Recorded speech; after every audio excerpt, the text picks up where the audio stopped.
Kubernetes with Thomas Vitale.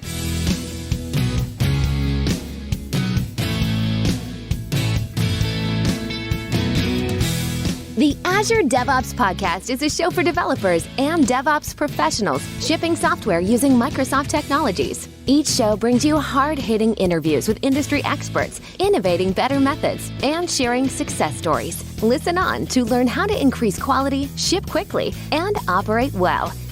And now your host, Jeffrey Palermo.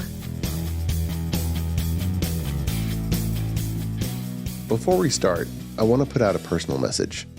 For those of you who have followed my work and content for some time, you know that I started ClearMeasure 10 years ago. We're a software architecture company, and that's the type of consulting we do to help in-house teams be great, to jumpstart them along their way. So all of our work is programming in all of its various forms, and we've done a tremendous amount of DevOps and cloud automation work as well. And we're the North American consulting partner for Octopus Deploy. Now, I haven't done this very often, but I'm putting out a call for anyone who'd like to work with me. We've been running on a backlog of projects for quite a while now, and we need to grow. We need some more .NET software engineers, DevOps engineers who have Octopus Deploy experience and Microsoft Cloud experience. And we're also in need of a few more experienced software architects. And if you followed me for any length of time, you probably understand how I think about software. And if you like the way I think about it, then you'll absolutely love working with me at ClearMeasure. We need to hire some people pretty immediately. So if this has piqued your attention, please go ahead and apply online on the website. And if you have any questions, just send me an email at Jeffrey, Jeffrey, at clear-measure.com. And thank you for indulging me with the interruption. And here's our regularly scheduled episode. Welcome to the show. I'm Jeffrey Palermo, your host for helping you and your teams move fast and deliver quality and to run your software with confidence in Azure, and all while using everything that the .NET ecosystem has to offer.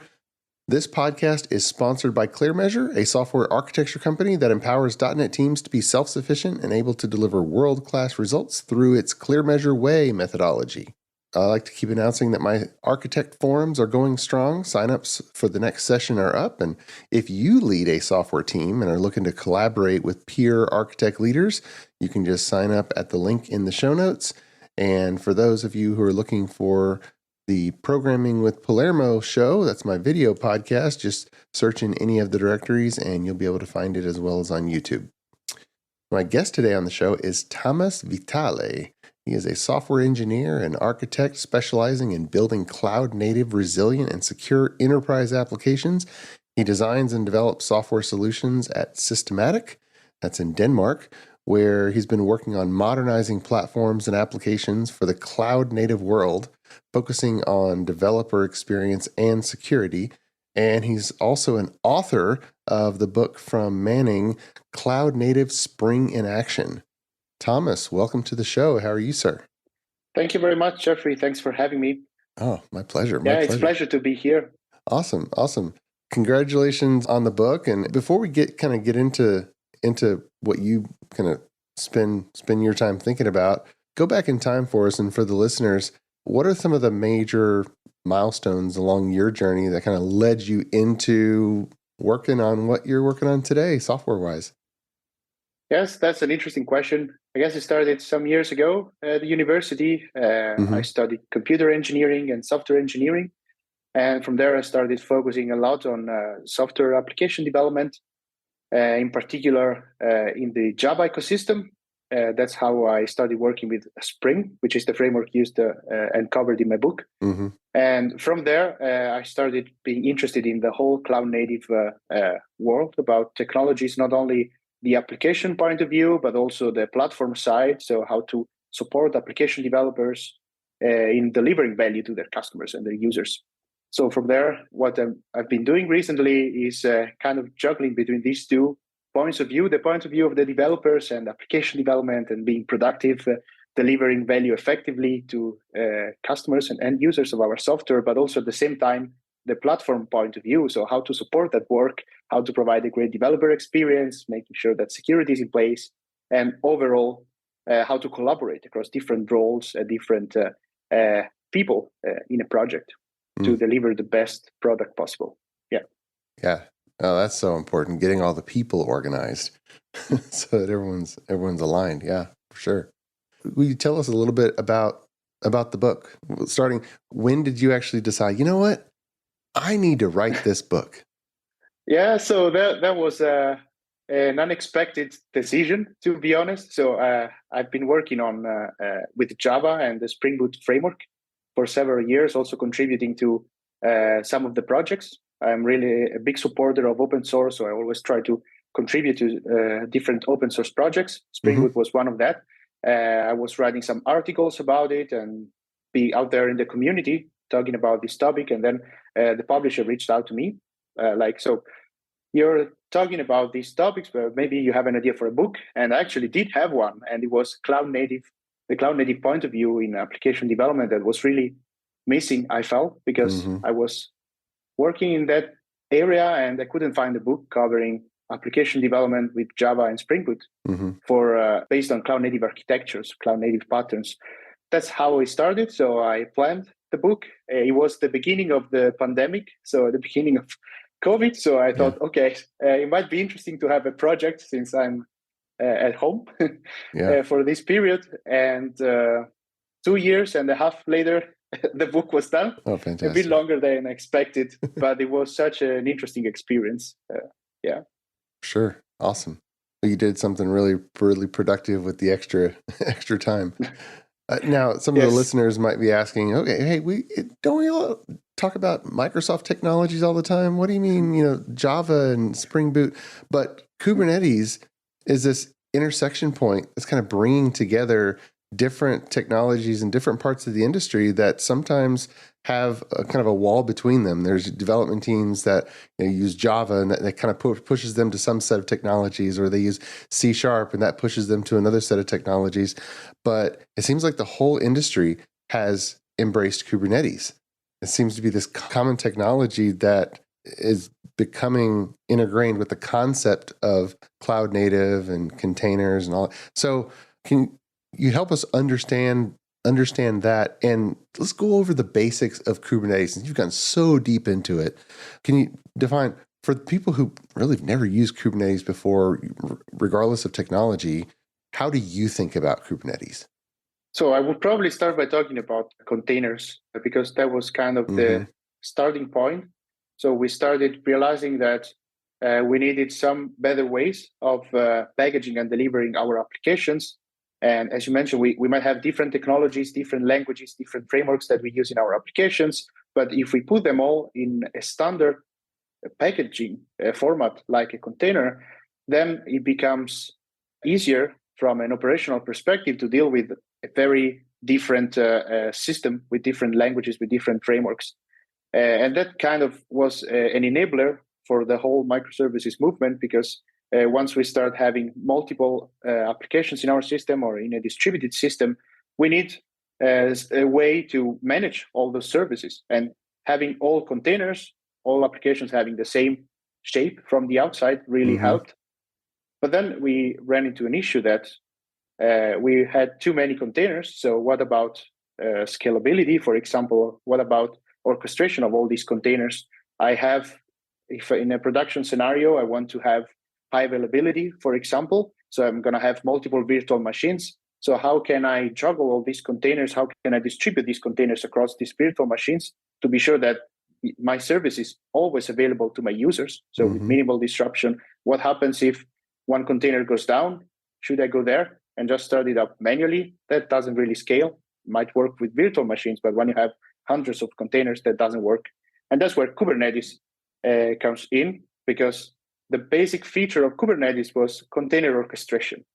So we ask the Kubernetes service that we want to deploy a certain application as a container, and then Kubernetes takes care of scaling that container across different virtual machines. And very importantly, it deals with self-healing. So if a container goes down, if it fails, if it enters into a faulty state, then Kubernetes itself can bring it up for us so that the service is always available for the users. But then that was the basic functionality. But at that time, there were other orchestration systems. I think one of the most important features of Kubernetes that then made it so popular, so famous, and now it's defined like the operating system of the cloud, basically, is its API model, because it's not just doing orchestration, but it provides a standard API model that you can use to work with containers and do the application deployment set of operations, but actually provides a model to to operate and to monitor, to manage any kind of service we might imagine, because it provides this standard API, so it's super flexible and extensible. So from Kubernetes, I can manage containers running within Kubernetes, but for example, using a tool like Crossplane, I can spin up services on Azure. So I use my Kubernetes service as kind of a universal control plane.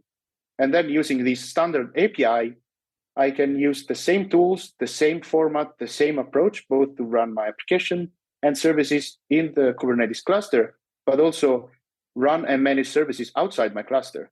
For example, in the cloud, and spin up an Azure DB or even an Azure Kubernetes service. But then I have this central point where I can really streamline all my operations and management, because then any kind of service can be abstracted through this common API that Kubernetes provides. Mm-hmm.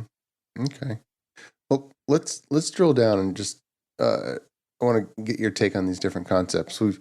We've had, you have the concept of the data center, which is massive, and within a data center you have different rows of cabinets, and but then in the logical sense, we're used to server clusters and database clusters, and within you can have multiple databases, and within each server cluster you could have one web farm, for example, or multiple web farms in a server cluster.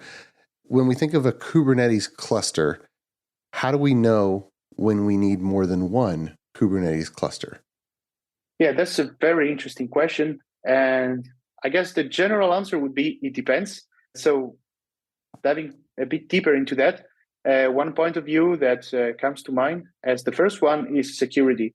Mm-hmm. What is the usage? What is the purpose of a cluster? So if I'm using a cluster for development, then I can share the cluster between developers. So Kubernetes has this namespace concept, so I can isolate the workloads between different developers. It's not a very strict isolation because it's within the same cluster, but it's good enough for development purpose. But then when you go in production, we need to enable multi-tenancy. That's one of the features of Kubernetes. But then based on the requirements, we might want to have different clusters rather than sharing the same cluster across different customers. And that's not a new problem. We had this problem like the traditional hosting services for websites, for example. You can get a shared hosting service, or you can get a dedicated one. So it really depends if for industries like bank or healthcare products, perhaps you really want your own cluster, which is very much isolated from everything else. But perhaps for a staging environment where there's no production data, there's no sensitive data, so the security threat model is a bit different, then it might be fine to share. And then we have also some kind of hybrid in between, virtual clusters, because of course we can always add more abstractions and virtualize everything. So there's, for example, a project called vCluster, where inside one, let's call it physical cluster, we can have multiple virtual clusters. And that provides a better security compared to namespaces, but also less compared to having multiple clusters. So it really depends on the use case. It's very flexible in that way. Okay. And so with a Kubernetes cluster, is it always, say, more than one computer, or for testing purposes, is it common just to set up a Kubernetes cluster on your own computer, or is that a thing anybody even does? I think it's a common thing to do, especially at the beginning when experimenting. It's very easy to spin up a cluster. Let's call it a cluster on your local machine, which maybe runs as a single virtual machine or as a single container. So we have this inception where we can run a Kubernetes cluster inside one single container.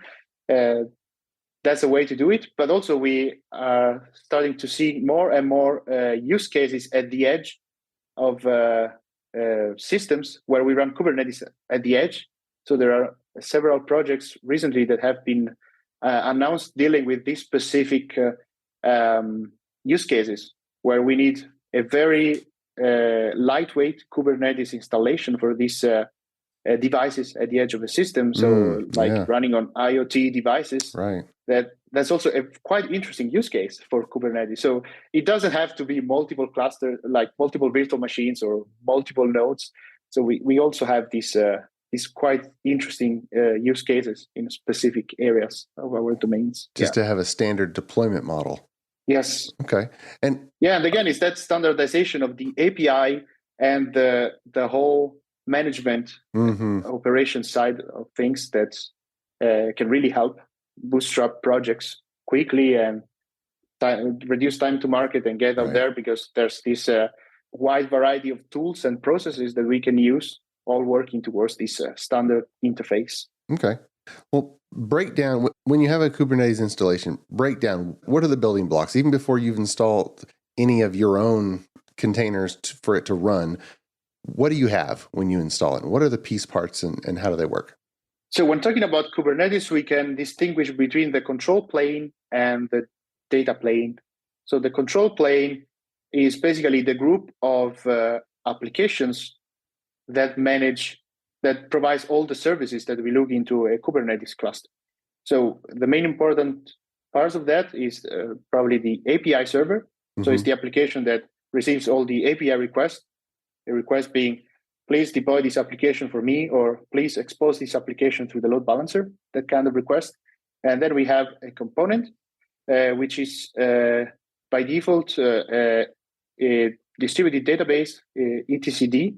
That's where the state is stored. So we need a place to store what we ask Kubernetes to do. So if we ask to please deploy 3 replicas of my application, we need that state stored somewhere. And then we have the components that take care of figuring out across the cluster. So on the machines where we have the computing power, where to deploy these applications. So they check for, is there enough CPU and memory? Then let me schedule the deployment of a container in that machine. And then if that machine goes down, then, okay, so let's find another machine. Let's spin up a new application instance in that other machine or node. And that's the data plane where we run all our applications, all controlled by these main components that take care of processing requests and making sure that what we ask Kubernetes to do, that is what we call the desired state, is what happens in the cluster. So we call it desired state. So Kubernetes is basically implementing a control loop that continuously check for what we ask to do, actual state, the desired state, and then make sure that that state is always what is happening in Kubernetes. And if there's any divergence, then it takes the necessary actions in order to ensure that we get there eventually. So we can have this eventual consistency point of view. So if one of our applications goes unresponsive and it says, hey, I'm supposed to have 4 of these running and I can only see 3 of them because the 4 of has just gone zombie process, it'll kill and restart a new instance? Yes, exactly. To ensure that we always have 4. Yeah. Many thanks to our podcast sponsor, ClearMeasure. ClearMeasure is a software architecture company that empowers clients' development teams to be self-sufficient, moving fast, delivering quality, and running their systems with confidence. Whether starting a new project or developing new technologies or techniques, ClearMeasure sets up your team to deliver world-class results. Learn more at www.clearmeasure.com. ClearMeasure, empowering software delivery. ClearMeasure is also happy to be a sponsor of the video podcast, Programming with Palermo. Watch, learn, and program alongside Chief Architect Jeffrey Palermo. Videos are added weekly and available on syndicated locations supporting video podcast or by visiting palermo.network. Tune in today. So you said another keyword, a node. And then from other listeners have heard the term pod before. How do all those fit together? You got this concept of a cluster and then node. What's a pod and how do all those relate? Yes. So a node is the entity providing the computing power to run our application. So it could be a virtual machine it could be bare metal, or it could even be a container where inside we run other containers. So that's the general definition of a node in Kubernetes. Then I started this explanation by saying that the starting point was containers. Mm-hmm. So one of the problems with containers was that we needed a way, or maybe a different abstraction, so that we didn't have to care about managing the single containers ourselves. So Kubernetes provides this concept of a pod. A pod is the smallest entity in Kubernetes, and inside the pod, we have our application container. So with Kubernetes, we don't work with containers directly, but with pod. Inside the pod, we have at least one container, which is our application, but we can have more containers that can do some specific jobs. For example, we might have a container that scrapes the application logs and do something with them, or a container that intercepts all HTTP traffic and make sure that outside is exposed via TLS or MTLS between services. So we can have, register some metrics to achieve more observability. So we can have all these they're called sidecars, if we use these additional containers to do these specific jobs. But at least we need one, which is our application. And then Kubernetes takes our instructions and deploys the number of pods necessary to fulfill our request. So if I ask for 4 replicas of my application, I would get 4 pods deployed. Yeah.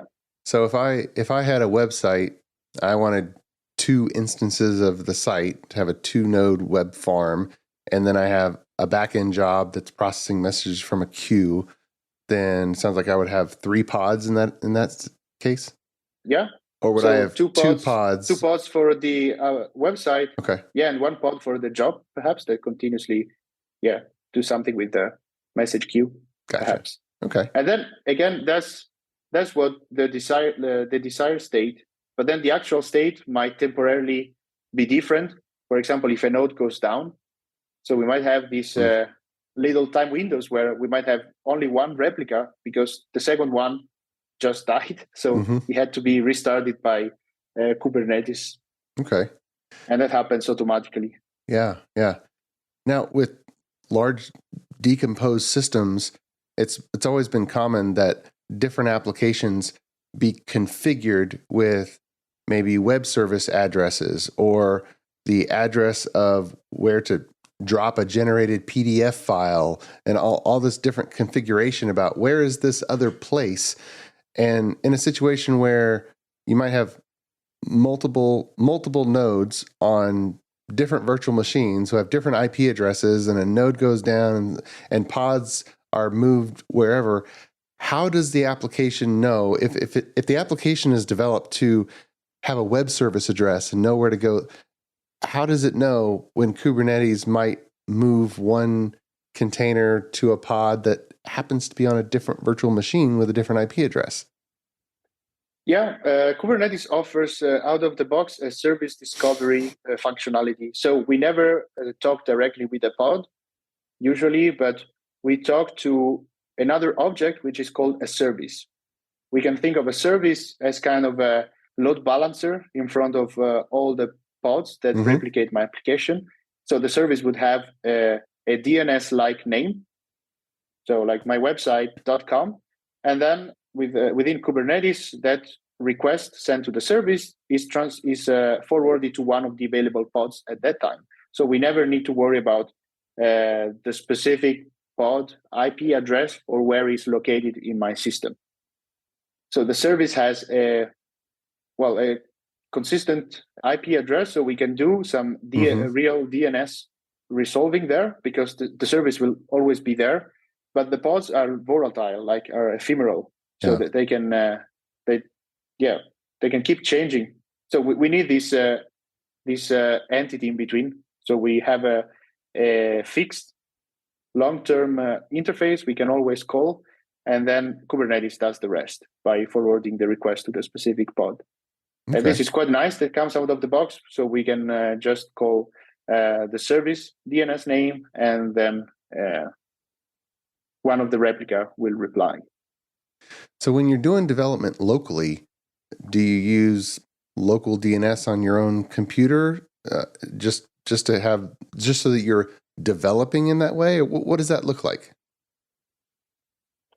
Yeah, so we have two layers there. We have, if we talk inside the cluster, then it's not really a problem because the cluster will have a local DNS service. Mm-hmm. So if my application needs to call the database and they're both running Kubernetes, then it will be the same whether I'm working locally on my local cluster or in production, because it's all internally done within the cluster, this name resolving. A different case is for the applications that are actually exposed outside the clusters, which are the ones that the end users need to access the applications. So in that case, we need something else, because by default, Kubernetes doesn't contain an external load balancer. So we usually rely on a load balancer service provided by a cloud platform. If I'm using the Kubernetes service on Azure, if I want to expose my application, I declare that I want to expose this application outside the cluster, and then I get automatically provisioned a load balancer in Azure that exposes a public IP address, and I can use that IP address directly, or I can even use a DNS service that resolves to that IP address. Of course, locally that's not possible, so it depends on the setup. If we are using a remote development environment, we might have access to this DNS functionality, so it would work just like in production. Otherwise, we can do a port forwarding job, and in some of the Kubernetes distributions that are usually adopted in a local environment provide some convenient features to do that out of the box. For example, using a tool called Kind, I can run Kubernetes in containers, and then I can access the services through localhost port 80, for example. The ingress point of the cluster is that, so I don't need to do port forwarding explicitly myself. Okay. But yeah, we need some tweaks when we work locally because we are missing that load balancer component. Gotcha.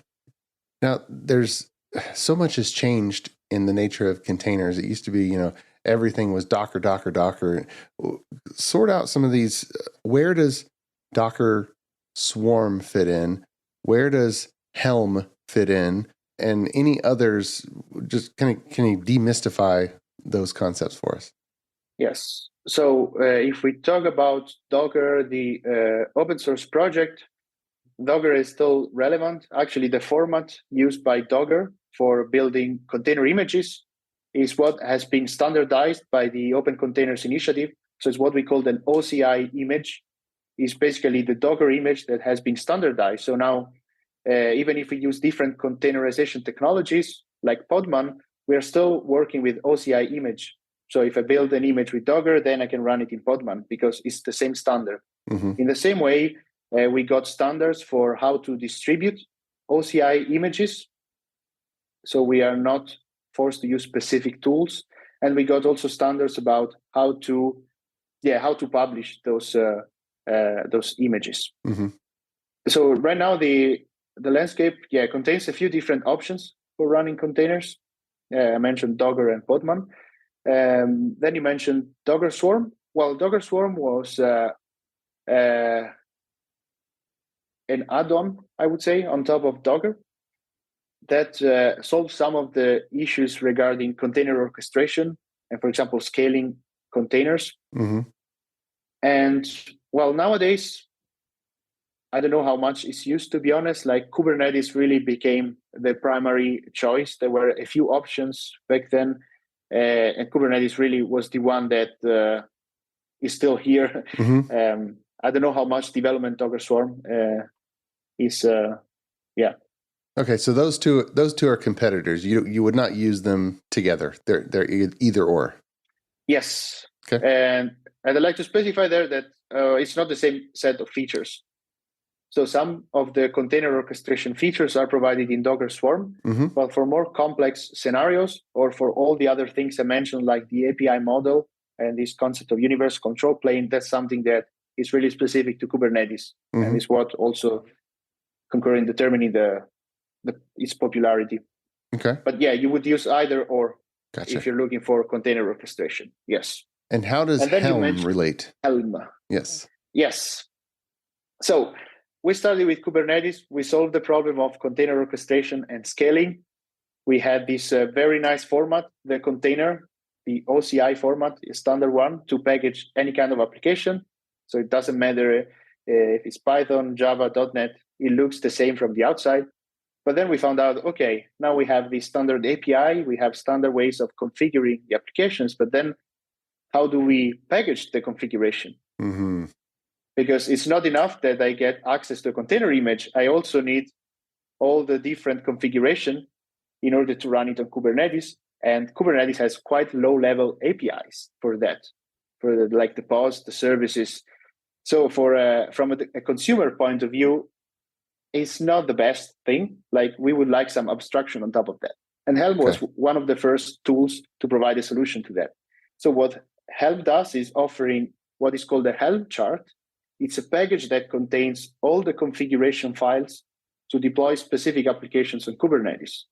It works like on a package manager for an operating system from apt or Homebrew, where I can install like a database on my local computer in my operating system. It works in the same way, but for Kubernetes.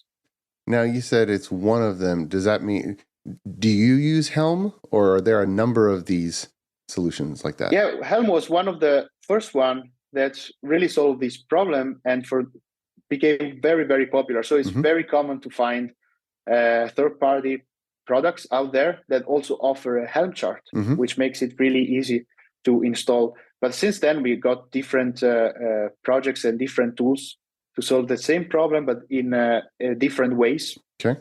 And to solve maybe some challenges that Helm has, because it's based on some templating, which can be quite complicated to write and maintain. So there are other tools that, depending on the use case, there are other options. But it's definitely the one that became more popular. So for third parties out there, it's very likely that you can find some Helm chart. Okay. So just to give a small example, like I need a database, I can run Helm install, the name of the database, and if I configure a certain repository where I can find these Helm packages, then I can install it, and I don't have to worry about writing all these configuration files for Kubernetes. Right. Maybe providing a few parameters. Yeah. Do you like to use Helm, or do you use something else to solve that problem? I also use Helm in particular because some third parties I use in the open source space, that's what they use to distribute their products and configuration. But for first-party applications, so the applications and services I work with, I prefer other formats. In particular, I really like working with a tool called Carvel. It's a CNCF sandbox project, and it provides different tools, very Linux style. You can combine them or use only the ones you need. And Carvel provides a quite nice packaging format to put together configuration containers and to distribute them. So that's the primary technology I use. I'm also part of the community and contribute to the project. Just awesome. As a disclaimer. Yeah, absolutely. No, please promote it. You're involved with the open source project. Yeah, it's a great project. That's how I got involved, because I was using it and it was really convenient for me to use and really nice. So I joined the community and started giving back because I really believe in this project. Yeah. This episode has been jam-packed with information. As we kind of close up our time here, you mentioned being able to install Kubernetes locally and work with it, or even install it as a container. What is your favorite method for spinning up your own Kubernetes cluster locally? Do you create a VM locally on your computer or your test lab, or do you use the container version? What's your favorite at the moment?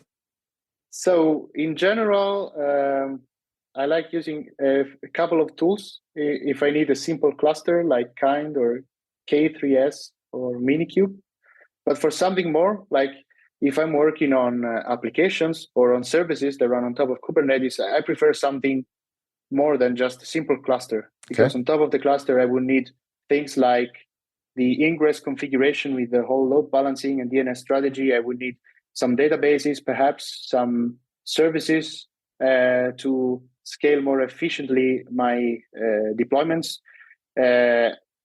And that's basically what we call a platform. Now, that's a very, it's a buzzword perhaps. Nowadays, a cloud-native platform that we build on top of Kubernetes. So I actually have, based on all open source projects, we can call it a platform that I usually run when I want to focus on services on top of Kubernetes.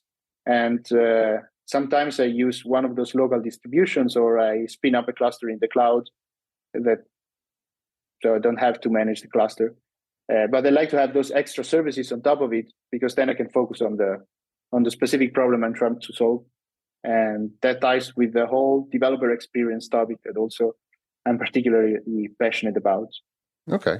So for people who want to dig in more, would you recommend that they go through the effort of setting it up in a local test lab, or to just spin it up in AWS or Azure? I think the local setup is a good starting point. Also, it's free. So you can start with installing Kind. I think Kind would be a good starting point. And then take it from there. Of course, if you have access to a cluster in the cloud, that's the best thing, especially if you're a developer, because then it's a managed service. So you don't have to worry about that and focus on the value you're building on top of the cluster. Yeah. Awesome. Wow. Well, time flies when you're having fun talking about Kubernetes. So yeah. Well, Thomas, I really appreciate you coming on the show. That's a wealth of information, fantastic explanations to kind of walk us through all the concepts. So I really, really appreciate it. Thank you. Yeah, thank you very much. It was a pleasure. Oh, pleasure's all mine. Pleasure's all mine. And until next time, keep shipping. You've been listening to the Azure DevOps Podcast, a show for developers and DevOps professionals shipping software using Microsoft technologies. Go to www.azuredevops.show for show notes and other episodes. On behalf of your host, Jeffrey Palermo, and our sponsors, thanks for listening, and may God bless you.